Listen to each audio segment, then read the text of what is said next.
podcast. So the last time we did one a while ago now with some guys in the States, and I think we were about 2 to 3 hours in, finished. We thought that was one of the best podcasts we've ever shot. One of the ones you can't recreate because it's so in the moment, right? Yeah, yeah, yeah. And the question is that, oh, yeah, that's gonna be good recording. What I mean, recording. So who pressed record? Oh no. Dead silence. It was a good chat though. Hopefully it was informative and you learned something from it at least. We did, but no one else did because we couldn't share it. Gutted. You only do it once, don't you? You Yeah, only do it well, once. I guess then you share the wisdom and it's your wisdom, right? Because you know it. Well, that's it. I've got to have something. Wisdom Yeah, and me don't go hand in hand. So if I have something to share, that'd be great.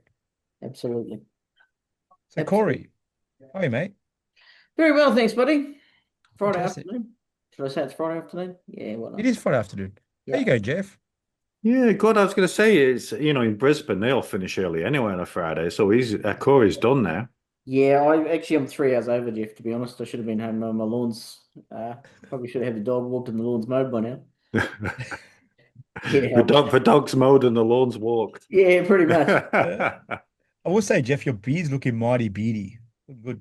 I have trimmed it this year. So, Yeah. yeah, I would have looked a bit like a Viking. I'd have looked a bit more like Nick Redmond if it had carried on. You probably need a bit more work from the beard there, mate, to be fair. Yeah. Maybe the beard When and are you that going to grow one, Costa? So just don't want to upstage you. That's the problem, you see. Do you know what? I'm not scared. Just do it. Yeah. If you can do a better one, do a better one. That's fine. I I, will then achieve to beat you. this is the thing. Like Corey and I, we don't do beards because if you're blessed with such good looks, why would I you reckon I reckon Corey would suit a beard, you like? know. Would you put painting over a Picasso? No, you'd leave it as is. It's beautiful as it is. So why Well, I would you don't know. change I've it I for mean, yourself? you're Greek. I'm sure you tip it on its side and use it as a coffee table. What is It's what rough. even is that? It is rough. What even is that? And we are recording and Where do you even go with that? I don't know. No, I don't know. no, it's like whenever I see Costa, he's like coffee, Yeah, coffee. Yeah, yeah, so it's Jeff's subtle racism just sliding in there. yeah, yeah. Yeah. Little subtle hints is fine. Yeah. I actually did have a beard, mate. I took it off. Oh, There you there you go. go. Yeah, Well, go on, quickly pop it on and let's have a look at you. So Awesome. So, Corey, yes, go on. HSY. Yep. So what are you doing at HSY? Well, just recently I've moved into a new role here as the workshop solutions manager. So I look after the whole country now, assisting our sales team with finding and securing opportunities in and around the workshop space. We started out pretty small in this space, I think, historically, when Dave was obviously running workshop solutions previously. He was just adding parts on as years went on. So we've evolved a little more again, still doing the same things, but more, I guess you could say. Trying to turn ourselves into a one-stop shop for a workshop fit out. If it comes to anything from a screwdriver to a compressor, hoists to additional specialist tools, I think we've got a pretty good suite of stuff to cover most things now. So that's pretty much where I've landed. Prior to that, I was in a BDM role in Queensland here. And as you know, probably assisted BDMs in the other states as well. Mhm. So I think it's just a natural progression, mate. I was in the office, Dave left, Nick said to me, "Do you want to do workshop solutions?" And here I am. And obviously, like when people think HSY, like straight away we think Euro parts wholly, right? But obviously in the workshop solution space, it can just be for anyone, right? It is entirely up to anybody at all. I mean, look, I'll be honest, a lot of the work that we actually do in this space is in the generalist market. Mm. A lot of Euro workshops that we've dealt with, we're doing fit outs and refits for them, but there's generally not a lot of new Euro workshops coming on board, as you guys are probably aware. But there are a lot of workshops where equipment's got to that stage where it needs to be upgraded, and of late it's been generalist workshops that we've been plugging stuff into. Yeah, cool. Hmm. Now your background, Well, obviously. Well, sorry, Jeff, you go so first. I was going to slip in with that one then, and you actually know a bit about hoist, don't you, Corey?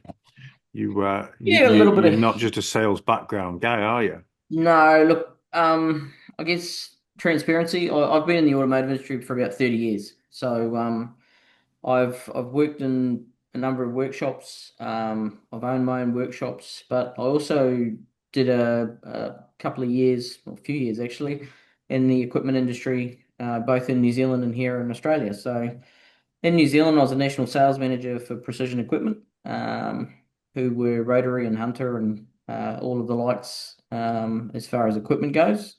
We also did a range of diagnostic stuff back then too with Bosch, which we're doing again now, that sort of stuff. But I came over to Australia about 5 years ago and transferred over to Precision here in New Zealand because they're both cool companies.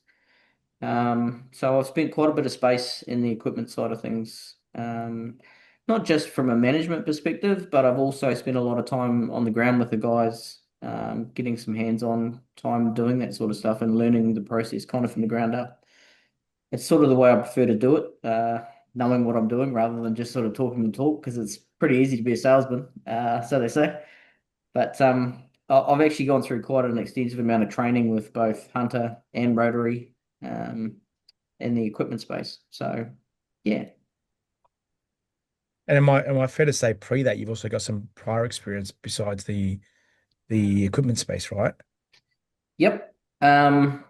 We're 30 talking years is, I mean, you must start when you were seven, but 30 years is a bit of time to be in our industry. try to look young, try to look Yeah. good. Yeah. Look, right from the very start, I guess you could say my parents owned tyre shops in Sydney.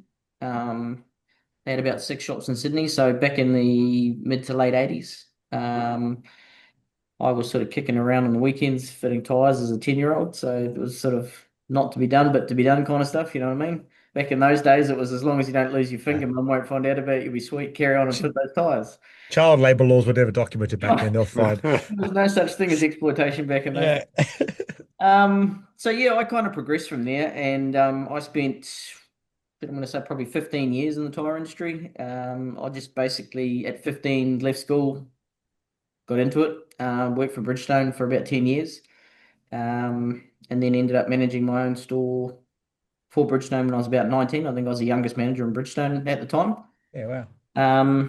Did a lot of training on wheel alignments. It was something that I was really interested in. Like tires was tires, but geometry and tracking and things like that were really interesting to me. So I did a bit of space in learning on alignments and suspension and kind of progressed a little bit further in that field. So went into an automotive store that was more to do with vehicle suspension, lowering mag wheels, that sort of thing in New Zealand. And that ended up being a bit more of a aftermarket bolt-on space as well. So there was quite a bit of time spent there doing that. That included turbos, ECU upgrades, got right into fabrication and things like that. Like it was right in the tuning market, more that Japanese Euro tuning market.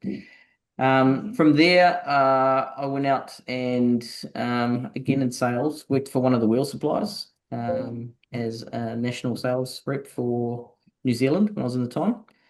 And as we grew that, I progressed into a national sales manager's role with those guys. And I think at that stage, I'd probably been in the industry about 19 years. And I actually had a heart attack in 2019. So, Fuck. not to get emotional, but just gave me a bit of a bit of a path change. I thought, shit, I might be doing too much here. So, I was renovating a house and working sort of 60, 70 hours a week. So, I think it just got the better of me at that stage. So, I sort of decided on a bit of a career change. And at that time, I was approached by Bapcor to run the shock shop in New Zealand, which again is in that suspension field, but it's specialist stores that sort of focused on steering and suspension componentry.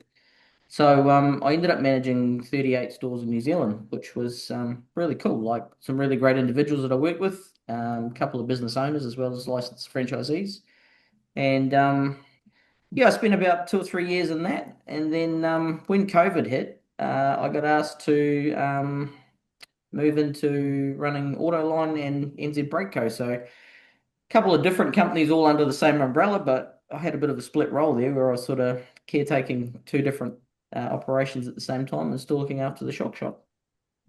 So after that, that's sort of when I got tapped on the shoulder and sort of asked if I wanted to go into equipment. And I sort of, at that time, I said, "Man, this is an old man's game, and I'm not the guy for it." They sort of gave me a bit of an offer, and I couldn't really refuse to do it. So I ended up in the equipment, and that was my progression from there. So I did probably a few years in equipment, and then when I originally came over here, I applied for a role as a state sales manager at Burson when I was transferring from New Zealand to Australia, and the position got filled. But then coincidentally, it came available again after a year at Precision in Brisbane, and I put my hand up for it, and I moved into that role. So I was in that role for a little while, and then there's a big turn of redundancies at Bapcor, and I actually just bought a house. Funny enough, bought a house, took 2 weeks off to go and enjoy. Great timing. Came back to a phone call to say, "Can you jump on a Teams meeting at 10 o'clock?" And I'm like, right. So that's how I landed at HSY. That sort of progressed into that, I guess you could say. It was meant to be, wasn't it? Look, honestly, I think the gods aligned Nick Redmond and me just to be together. He's a special human being, is Uncle Nick. Yes. He's good value, mate. Very good value. He's not there, is he? He's not there listening. No, he's a He tosser, just really. walked out the door, mate. He's watching again. Yeah. Now, do you find having that workshop experience sort of in your earlier years, when you walk into a shop, you look at things like this could be laid out a bit different? Honestly, I do that. Yeah. I can't help it, but just your mind just goes into configuration mode, and you're thinking, this could be so much more productive if it was like this. But That is definitely what's needed, instead of somebody ticking boxes, trying to sell 5 hoists a month to meet KPIs and things like that. You need to have somebody that can come and give an opinion from knowledge and 30 years of experience. I think that's perfect. I know somebody that could have done with that a few years ago. Hey, Costa. Well, I'll tell you now, even when we were setting up our workshop, we'd set up the configuration. We were done, right? And believe it or not, the guys from Safety Stop, because we ended up getting one, he came out and looked at our layout. He literally said, gave me the other perspective, what you're doing, great, it'll work. And he actually highlighted some problems with the layout that we were set with the layout, right? And he highlighted some problems like, yeah, well, so having that fresh set, and we were set, we were like locked in, you know what I mean? He definitely we restructured everything because of his input. So, I mean, having that external eyes, I think it's never a bad thing, especially when you're looking at things like equipment, because fuck, they're bigger than what you think. Like once you start laying them out and understanding how much gaps you need, they take up so much more space than you think. Yeah. The other side that's really important that people don't take into consideration in a lot of existing buildings, concrete is a big thing. Tell me about it. Concrete depth's a big thing, Yeah. and cracks in concrete are a big thing. So, I've seen a lot of times where guys want to relocate hoists, or they come up with a great idea to restructure the workshop, and on paper it looks fantastic, but on the ground, there's thousands of tens of thousands of dollars in resurfacing just to get that result. So it's not always about just pulling it up and putting it down somewhere else. There's a whole lot of factors that come into relocations, even as well as new installs, especially in some of those existing older buildings. 100%. That was, we ran into that hurdle, which sucked that it was picked up after the fact, not before the fact, because it just made the whole process so much more complicated and stressful than what it needed to be. Yeah. You had to delay your opening, didn't you, Costa? Look, I wouldn't say delay. I think we opened at the day we wanted to, sort of, maybe a week late. The worst part was we allocated the most amount of time, like they had months to get their stuff together. And like a week of, it's like, I don't understand, where are they? And not even that. And when they came out, they found issues with things they probably should have checked beforehand. Which just then you're last minute doing emergency concrete works, emergency grindings, all this stuff. The minute you add emergency and it's done tomorrow, it 4x's the cost straight away because it's emergency stuff. They know, like we had guys at 1 a.m, midnight, grinding floors and laying concrete down and doing all this stuff. That's not a regular charge that you get when you're doing it at 1, 2, 3 in the morning. Correct. It costs, at the point, it's like, well, it's got to cost for every cost because we need to be open. Yep. So it definitely increased the budget for something that should have been relatively straightforward. It should have been probably the less stressful part, because the matter of just bolting the hoist down. Everything was done. Yeah. Anyways, that's fixed now. It's always plan preparation. Yeah. It's what they say, use twice, cut once. but basically, let's say, for example, we were, doing me and Costa were going to make a shop, and we've got an empty building. You'd come down, potentially come down, or do a site inspection and things like that. Is that something that we can do? Absolutely. Yeah. Absolutely. I work with guys that can do CAD layouts of workshops as well. So That's mad. when it That's mad. comes to properly designing workflow, as I said, you can put pictures on a paper and make it look like it's going to be a great looking workshop, And what you're looking at is aesthetics. That's purely Yeah, what you're doing when you're placing hoists on paper. You're not looking at workflow. You're not looking at turning 100%. circles. You're not looking at, technicians walking between hoists, having oil drainers between hoists. I mean, there's all these factors that come into it that unfortunately just get overlooked. They're always afterthoughts. Oh shit, I wish I had have done this. Too late. You've got a hoist in the ground. You can't do anything with it. So We forgot that we needed a waste oil. yeah, We were done. yep, But I I mean, I done. remember this. Things Yeah. were in, and we're like, cool, we're opening next week. And then when the oil guys were dropping off some like the oil delivery system that we have, like he just looked at us, where's your waste? I was like, don't know. Like, just and left then midnight credit, concrete guy. yeah, I was like, mate, I've been up all night grinding floors. I don't know what you're talking about. But it's such a little thing, which is a massive problem because you need somewhere for oil waste, you know. Absolutely, absolutely. Fortunately, they came to the party and helped us out real quick. But yeah, like it's especially when you're starting from ground zero and then you're not just replacing things, you can quickly overlook things. Yeah, yeah, and clutter's it's a big time consumer when you're in a workshop. I Oh mean, yeah, obviously, today I think people are a lot more alert to the fact that time is money and efficiency is money. And if you're tripping over things to get a car out, if you're trying to move something or the guy next to you is trying to use something that he's waiting for you to use, there's a whole lot of factors that come into time. And today I think the world has changed to time is money and people are realizing it, for the more hours you can charge, the more you can get out, the more productive a workshop is. That's what you look at when you're constructing a workshop. I think the faster you can 100%. make it flow, the better it is. Especially in an environment where obviously most workshops are still trying to find the right amount of staff, and every hour saved is massive. Yeah, You absolutely. know? It's a bit eye-opening. Actually, I went to a workshop in Melbourne, and Costa, I reckon this workshop was smaller than yours. Yeah. And I'm not saying yours is small, but size-wise, it's smaller than yours, and had Oh, eight people in sorry, Costa's got a tiny one. Anyway, it. In instances where you've got a lot of dead cars, probably Mm, a great concept. Do you know what I mean? If you're working on a lot of big jobs, that's your then thing. Yep. jam them I in think I there. think I think a tech needs two hoists. Yeah, That's great, amazing what you're saying. But yeah. I don't know about maybe Did somewhere you in say a tech needs two hoists? I think a tech needs two hoists. like in a inner city workshop. I just can't imagine that being a possibility. Yeah, I'll retract that agreement there, Yeah. mate. I don't think amazing. I'd love it. I'd love every tech. Right? Sorry, like this isn't an ideal world, Yeah. Yeah, because that way you're not pushing cars off waiting for parts. You can have one car doing your assessment, one hoist doing the diag in between. Two servicing two cars at once. yeah. I just think that's the dream. If space would allow it, I would agree with you. Mm. I mean, we're not all Jesse Doherty, are we? Look, since we've got two hoists of tech, why not make it four? Fuck it. You see, this is the thing. Corey, send us 36 hoists. Why don't Send we it. just charge out one tick twice every hour? That's the way to You know do what? I need 36 hoists and 14 wheel liners, please. it. Yeah. Problem is you can only find one tick at the moment, so there's the downfall. That's a different problem altogether. Yeah. You Yeah. actually do need a wheeler liner, Costa. So I you do. should probably have a chat You know with what? When Corey. Corey comes in next, you can see if he make one work because we've Well, looked at no, he obviously can't because he's already said that you've got a tiny one. a tiny one. How important is your lunchroom? Yeah. Look, depends who you ask. No, we've definitely look. I think yeah, we've tried to map one out. I just can't see how it works. But I mean, if Corey can come up with a solution, I'm all ears. We even looked at which I just can't understand how they're going to work.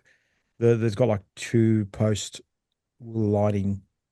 It'd Oh, be okay. like I've four seen them. pillars that sit on I each corner. So you I've never. put I, car up on a two poster and drop it down on some tables. To me, Yep. it's just a I can't see it license for a working. disaster. Yeah, can't see it being reliable. Conceptually, it doesn't Yeah, work. You yeah. can't do compensation. That's yeah.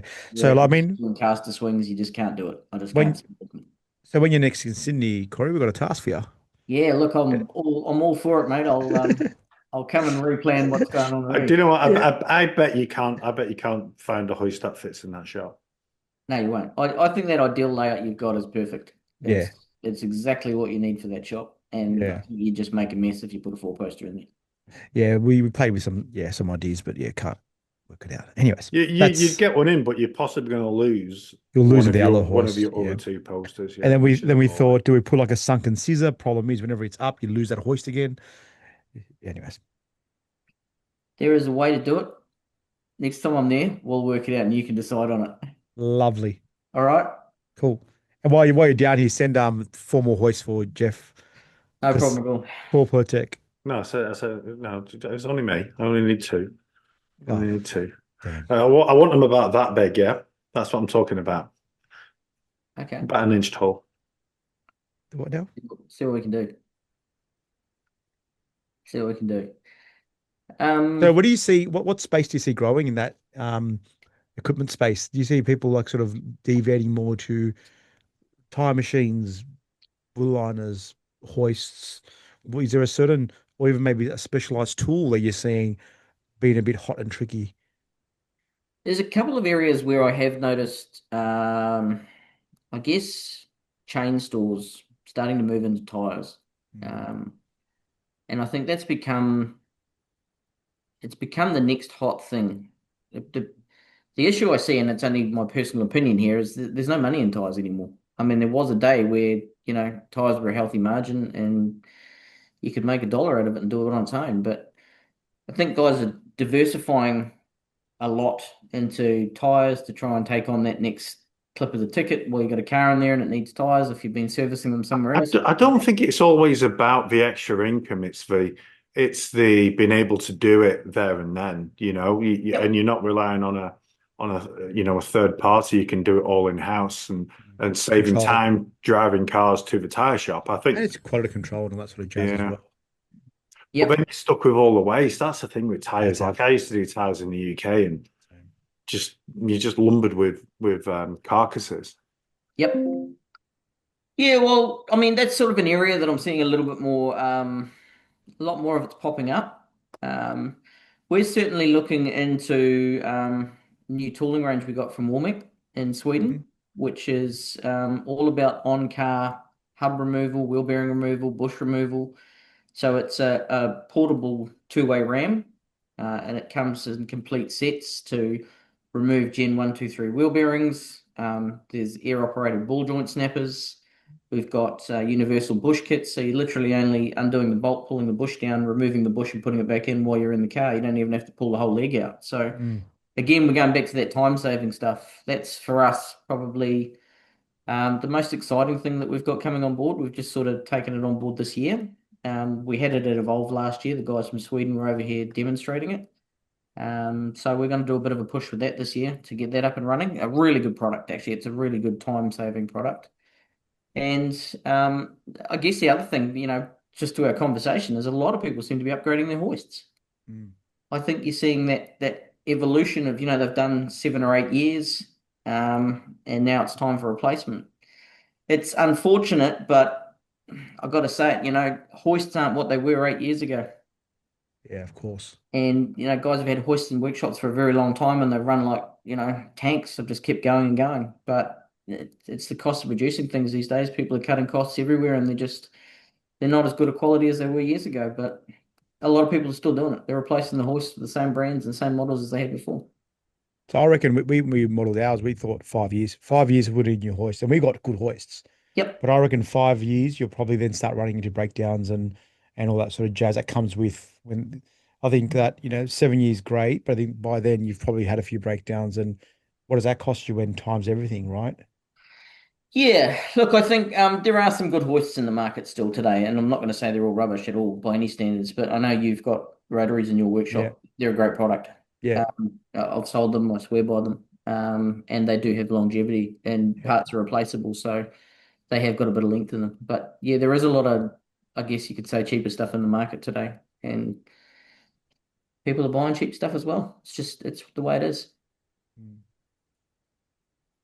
unavoidable. There's always somebody always wants to pay less, don't they? And somebody needs to cater for that. It's just the same as car tires. Not everyone wants Michelin's. Somebody wants Nankangs. Yep. It's just one of those things. But that was with our hoist choices was we spoke to a hoist guy like, what would you service? What would you repair? Then the Rories were one of the ones they recommended. Hmm. Um, because again, you need to be able to fix them if they do, and quickly. You can't be waiting 6 weeks for a part or Yep. whatever it is. Some of the lower cost ones, if they hold any parts for them locally. That was like many, many years ago when I had a very cheap Chinese time machine, one of the other businesses, far out, man. Anything that broke down, you had to wait like 4 to 6 weeks for any parts to come. It's Yeah. crazy. Yeah. Look, we've got competitively priced products in the hoist range, but I always say to people, what's the one thing in your workshop that you think would be the most dangerous thing if it broke? 100%. There's no downside to buying a Chinese time machine or a Chinese balancer or anything like that. What happens? The keyboard fries, or you get a Yeah. sensor or fault. But if you're standing underneath a hoist and something goes wrong, there's two chances you're going to get out. Mm. And very, very few people sort of will spend that little bit extra just to buy something that's recommended or, if you like, warranted and safe. So rule number one in the workshop, do not die. Do not die is number That one. is rule one. Just think about it like this. Yeah. What is the one thing that can hurt you the most? One rule. Yeah. Oh dear. So obviously we've had a bit of a hot topic on the garage network with the Arte brake bleeders. Like people seem to be going crazy about them. Are they still one of your hot sellers as well? Yeah, absolutely. Great little tool, the brake bleeder. It's just one of those day in, day out things for us. We just seem to turn them over every day. Guys in New South Wales just rang me a minute ago and someone just ordered four of them. It's a time-saving machine. Again, one technician can bleed a car in 15, 16 minutes. And I mean, again, if you can charge whatever you're normally charging for a brake bleed and you can put two or three of them through in the same time, you've turned it into revenue. And that's kind of the whole process of what we're trying to do here is give you tools to save you time and money and bank more money. Where you've got these kind of things like the brake bleeder, German made machine, fantastic bit of quality. Just runs a 20 or a 30 litre drum, but it's got the ability to suck out the old fluid into a reservoir. So you're taking out the old fluid, you're cleaning it out. You'll then put a cap on the reservoir, which will pressurize the system, fill it with brand new brake fluid, and you're flushing the whole system. So the machine basically does all the work for you. It's got three preset settings. You dial it up to whatever you want to, depending on the size of the vehicle, and then you raise the car and you start bleeding from the back. And the clear fluid comes through, drains into the new bottle, and the car's done. And there's a lot of brake bleeders in the market which do similar things, but I think for the usability of the brake bleeder, the Arte brake bleeder, it's on wheels, it's digital, it's got a suction tank to take the old fluid out, so it really kind of is a three-in-one brake bleeder. And it's fucking reliable, man. Like we use it a lot. I reckon every second car gets a brake bleed that goes through our shop because everyone's brake bleeds seem to be overdue. Um, and tell you what, they're damn reliable. Yep. They're really reliable. So The only issues we really see with them are, and we do say this when we sell them, they're only made for brake fluid. yeah, Um, okay. the The people use the pumps for other things. fact we Yeah, get that's that. Stop No, whatever no. you're doing now. Yeah, That's yeah, all no, I'm don't gonna look at yeah, say. me. Don't look at me. we get the old oh, your brake bleeder broke. Okay, why does it smell like diesel? Yeah. Used it for the wrong fuel, yeah. Yeah, I got halfway through the tank and then it stopped. Yeah. But yeah, it's a fantastic bit of gear, and again, it's one of our biggest selling items. So yeah, And with your like with a lot of the pneumatic tools you were talking about earlier, like a lot of those newer sort of V-dub, even Mercedes stuff with a complete hub puller type assembly. I just can't imagine a way. We've had to loan lease tools to get those jobs done in the past. I just can't imagine a way to do those jobs without. Realistically, forget efficiency side of things. I don't know how you do it accurately without it. so specifically talking about like the Mercedes vans and so Yeah, forth. like the hubs, even the V-dub Gen 1, 2, 3 stuff like that. Without Yep, that tool, man, like I haven't tried one without the tool. yep. I've always leased a tool. Now we've got one. But I just can't imagine doing that job without having that tool for it. Yeah, well, the Warmec kit, specifically for those vans, they've got a jig that actually bolts to the leg. Yeah, mad. So you're actually pulling the whole hub out. Job to bolt the jig on and take the bearing out is approximately 6 minutes. Far out. That's the whole job. And And then historically, that's all knuckle off, right? I'm assuming to get that on a correct. press stuff. Yep. It's knuckle off, take it to the press, push the Yeah. whole thing out, and you could be an Half hour. a day. Yeah. Could be an hour and a bit to get it out, and then once you start pressing. But yeah, it's a cool configuration. I mean, it comes with an 8-ton RAM, an 18-ton RAM, or a 32-ton RAM. They're designed for the rams to have a knuckle screwed on the end so you can hit them with a sledgehammer. Mm. So if you've got something that is really stubborn and stuck, um, when you hit an 18-ton ram, obviously the pressure multiplies by 4 times if you're putting a hammer onto it. Right. Turns it into a 72-ton ram, if that's my maths right, if I'm thinking properly. Yeah, I never knew that. And it just shocks it, and bang, it's out. Like it's Wow. it's designed for the European market, and I spent a little bit of time in Sweden at the start of the year with these guys, and I'll give you a bit of a backstory. But I was talking to one of the guys from Woolmeck, and I said, why did you come to Woolmeck? And he said, I used to own a workshop. I had it for about 8 years, and yeah, I got sick of it. And I was like, oh man, 8 years isn't really a lot. And he goes, yeah, I'm up north, so it's like negative 30 degrees. And when the cars come in, they come in on a tow truck. You got to push them through the snow to get them into the workshop. And then, the battery's frozen, so you can't start the car for 24 hours because you got to heat it up to start it. And I'm That's sort of thinking, insane. man, 8 years is pretty good. Yeah. We complain about raining weather in Queensland, and I'm Yeah. thinking, whoa, like we got it pretty good compared to some of these guys. I think But 8 years is about 35 years in Queensland yeah, I was going to say, hot dog. conversion. But this stuff is designed for those kind of really stuck, rusted, salty kind of, they get it every day. So, what we see here is a little bit of that, but Mm. makes the job simple, like really simple, really quick. That's mad. That's really cool stuff. So if guys wanted to, or girls were looking at new equipment or even just maybe have a chat with you about some options or ideas around really anything automotive, what would be the best way to get in touch with you? There's two ways to get a hold of us. Obviously, through your local branch, Mhm. through your local HSY branch, or your BDM or rep in your respective states. When they're coming to talk to you, or if you've got their contact details. Other than that, you can contact me directly, um, and I can share my mobile number with you guys later on if you want to, or Awesome. if you want to do that via the Garage Network Facebook page. I'm pretty quick to respond to that stuff. So Amazing. last week I think I had 7 brake bleeder inquiries after one guy asked about an adapter. That was pretty cool. So Yeah, yeah, I'm pretty responsive on that. I mean, if you fire something onto the Garage Network Facebook page, I'll jump onto it as quickly as I can, and I'll fire you a personal message, and we'll go from there. awesome, man. Yeah. Very cool. Any other questions, Jeffrey? While we got I'm Corey? thinking about buying one of them pneumatic pullers. I'm just trying to use yeah. You should buy two. You know what? I think two per technician. Two per technician Super will probably on that. technician. Yeah. I'll get you a blue one and a red one. There you go. Um, yeah, look, if there's anything anybody wants to know, and it's free advice at the end of the day. If you want to have a chat, if you want to just give me a call and just sound me out. I mean, that's the sort of thing I don't mind doing. I don't mind helping people just to get an idea.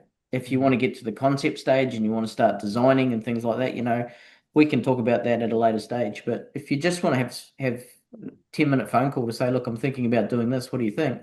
I'm more than welcome to talk to anybody about it. I enjoy doing it. So it's not a job to me, man. It's something I love doing.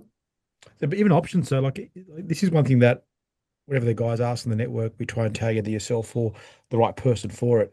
Because you guys see it day to day, you guys have probably have gone through some of the like not everyone changes hoists every 5, 10 years. This might be like every 20-year investment sometimes. So Yeah. things change in that period of time, you know, whether it be brands, whether it be layouts or even just ideas of that time. So it's always good to speak to the guys that are sort of in the front of it and in the thick of it daily. Yeah. Like yourself, you'd be probably looking at the hurdles every day.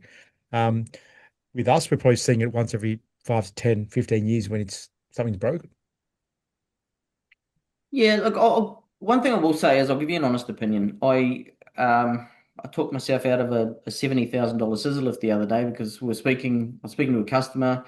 I'd given him a couple of quotes. He'd agreed to buy one, and then he came back to me and said, "Look, I've just been offered this. It's one of, and this is the brand." And I said, "Mate, to be honest, for the price, I'd buy it. It's a really good hoist. It's a really good deal. It's not through us, but at the end of the day, you Makes don't want to walk sense. away from it because it makes sense. And if it's saving you 15 grand, put it in your pocket and use it somewhere else. Hopefully with me, but Buy some brake levers. yeah, hopefully buy a few hoists. Maybe buy one, give one to Jeff. Yeah.